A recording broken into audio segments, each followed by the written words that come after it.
bribe these people with chocolate. After. But when... So when chocolate doesn't work for your public relations and your interactions at work, and the effects of chocolate have worn off, we can go to some skill sets. One of the curiosities that I've had for a long time is this notion of presence, being present. And to me, I like to look at it as the root of the word presence is sense, sensation. So I'm curious about if our awareness, the more we are aware of ourselves and the more that we sense ourselves, the more that we can perhaps sense another and respond to another empathetically, and therefore communicate a little more directly. So that's what I'm curious about. So let's start with a little bit of external sensation. And I'm going to ask you to just taking your hands and tapping your lovely heads and forehead. Just on the very top of this. Down the back of the neck, the fleshy part of the back of the neck. And when you get to the back of the neck, it maybe wakes you up a little over the sternum, over the arms, as if you're saying, just being a little bit curious about yourself. Waking up, under your armpits, if you will, down the sides of your ribs, down the front of your legs, your knees, just wake up, down. And then let that come to a conclusion.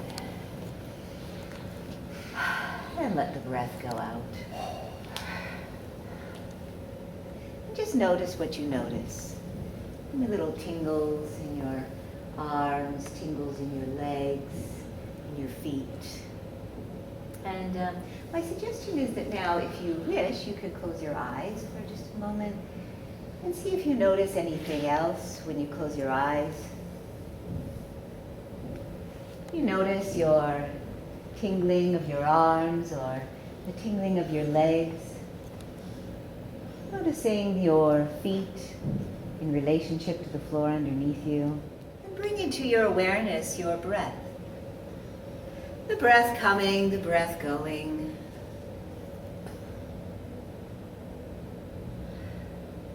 And does the breath move in your body?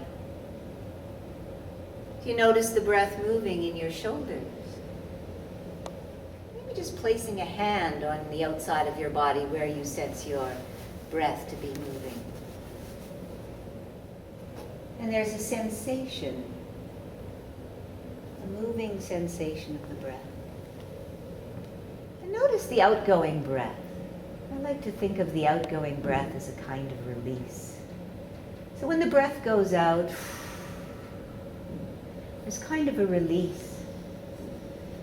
A release of perhaps the physical self, perhaps a release of the emotional self, perhaps a release of a thought. It's kind of like a decompression, the outgoing breath, like when you open the end of a balloon and the air goes out, it's a kind of decompression. Enjoy the outgoing breath. Enjoy the outgoing breath. Perhaps when we talk about presence, we are considering how we can be in the moment of the exhale.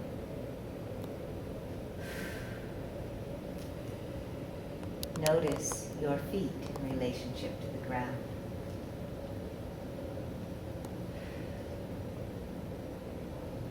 Notice the breath falling out.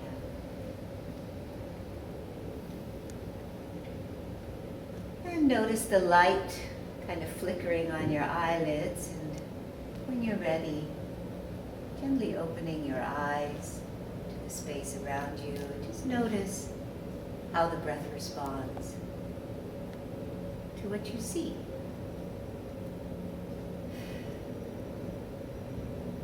How does the breath respond to having your eyes suddenly open? How does the breath respond to what you see in the room, the largeness of the room? And how does your breath respond when you see others? can you allow that outgoing breath to land on another person easily?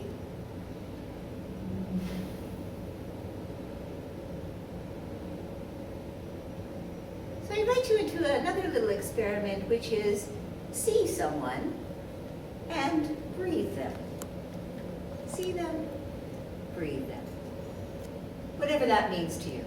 What happens when you see someone and breathe them? What do you notice about them?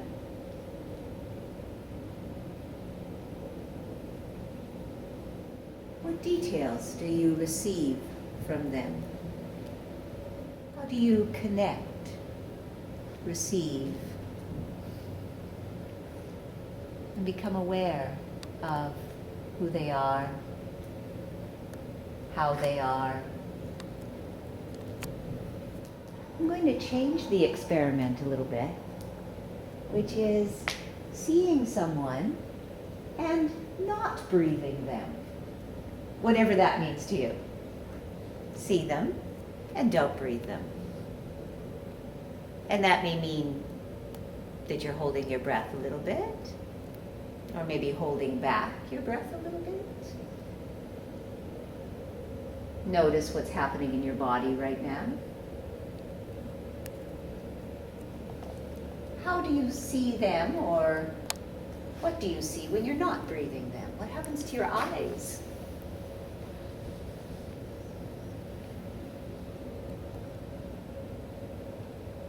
Where does your attention go when you're not breathing them?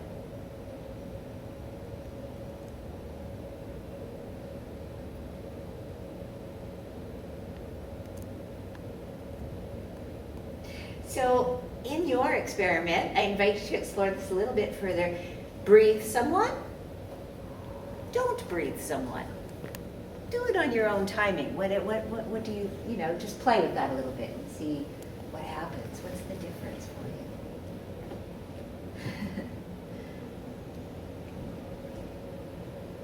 What is that for you? Any responses to that? What happened? What do you notice about yourself or the other? I felt I was more open to the other person when I was breathing them in, and it was, I felt more connected to the other person, and I felt when I wasn't breathing them in, I was almost anxious to look at them. I felt that I was really open to them and accepting that. Okay. I think also my rib cage when I was breathing somebody else was a lot fuller versus when I wasn't, the breath only went to about here, like just the top of my sternum. And then also my jaw went from being like very relaxed when I was breathing somebody else to being very not relaxed. And my mouth, actually, I closed my mouth when I wasn't breathing somebody. So I'm like just general facial tension when I wasn't breathing somebody. Yeah, I noticed that the breath really informed how I felt in the rest of my body. So when I wasn't breathing somebody, I would sort of constrict my breath, and then my whole body, I actually felt like I wanted to get out of here. I felt tension. I felt like I didn't want to look anyone in the eyes. And the opposite experience when I was allowing myself to be present and breathe with that person or whatever that means. But also even that experience had a little touch of fear in there. You know, it's still a little bit nerve-wracking. Absolutely, it's vulnerable, because you're opening yourself up to the presence. So I imagine that you're opening yourself up for responsiveness, and sometimes that's hard, sometimes that's difficult. But at least then we're confronting something on a level where we're present in what we're confronting too. Anything for you, Paul? Well, I noticed while breathing, I would notice different things about the person I was looking at. I saw them, different aspects of them, their hair or their eyes. And when I wasn't breathing them in, they just sort of became one full body. As with the breath, I saw the detail a lot better. It's a personal thing. Yeah. No, I do feel that when I breathe someone in, I might be seeing them in a wholer way, receiving more information from them, which is important. I receive the information, then I know who I'm speaking to, or then I know what I'm speaking to in that moment. How are they? How are we in this moment together? And then I can speak from a sense of knowing and at least sensitivity to where we are. It's like you get extra information Yeah. about energy or, just more information. More information is good, and it's like that, it's just like that. I have another little experiment, if you will come with me. And the experiment is imagining that you are in front of, or perhaps endowing someone across the room, with someone from work perhaps, or a colleague, or a boss, or something, or a group of people that either intimidates you or somebody that you really want to impress. And here's the thing, yes, what do you do when you want to impress someone?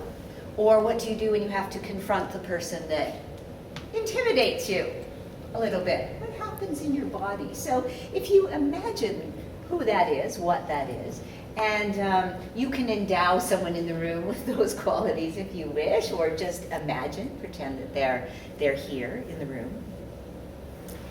And my question is, what happens in your body? What do you do? Here's some questions for you, and you don't have to answer them out loud. I'll just consider them.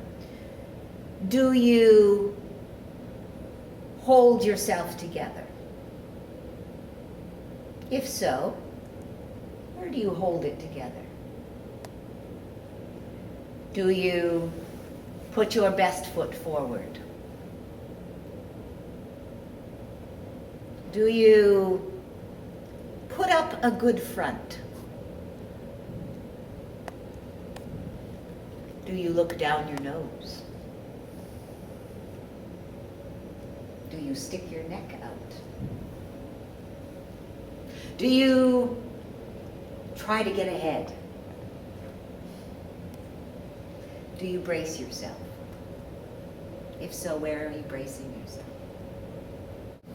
So you may have noticed that those ideas, those physical ideas, are actually psychological ideas as well, but we say that about ourselves, or we say that about someone. That person really has their back up, or that person's really sticking their neck out.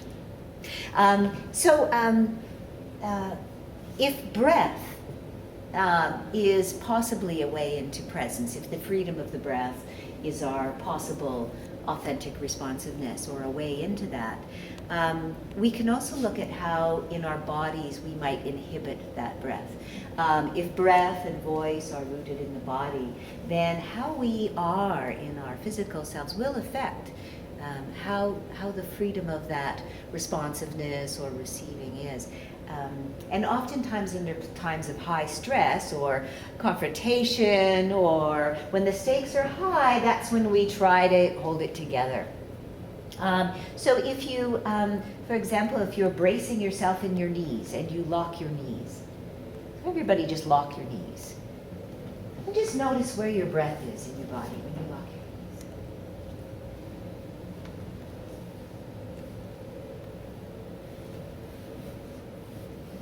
Or you just are determined to get ahead and you stick your neck out a little bit.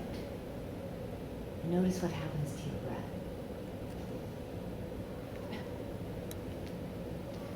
Or you put your best foot forward. And what happens to your breath?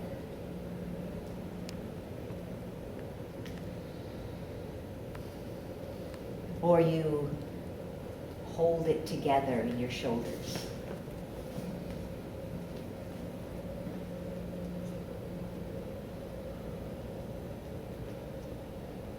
Recognize any of those things? For sure. Yeah. So tell me about that. Any responses or moments that you've noticed about yourself in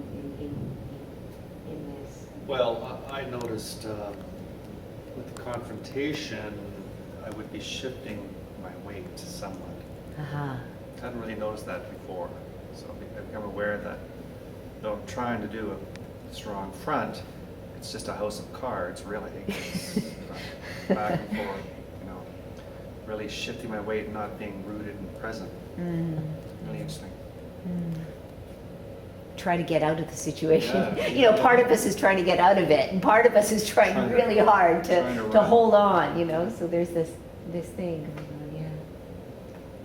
I think some of the techniques that we go to immediately to try to impress somebody are actually appear as tension and restrict a lot of the things that we're trying to actually get through if we're really trying to connect with the other person, as we did in the first activity. So, for example, when we were locking our knees or trying to get your neck out, a lot of the breath was really restricted, and I'm sure it would be a lot harder to speak to the person or impress them if you were doing all those things. Yeah.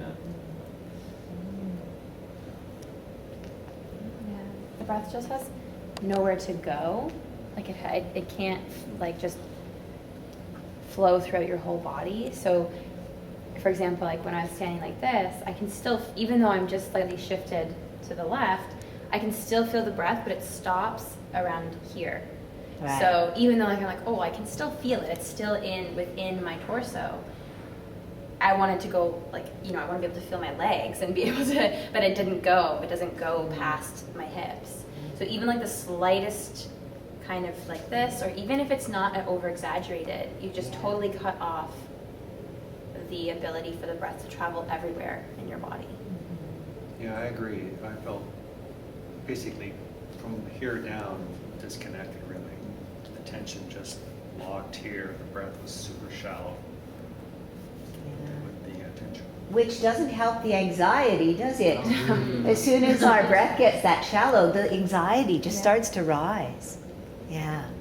And I also found that I was much more in my head, I was imagining a specific person who having a confrontation with that person, and as soon as I tensed my body in the various ways I tensed my body, I was disconnected from what was going on here, and I was just sort of in my head of fear and thoughts and all that stuff going on.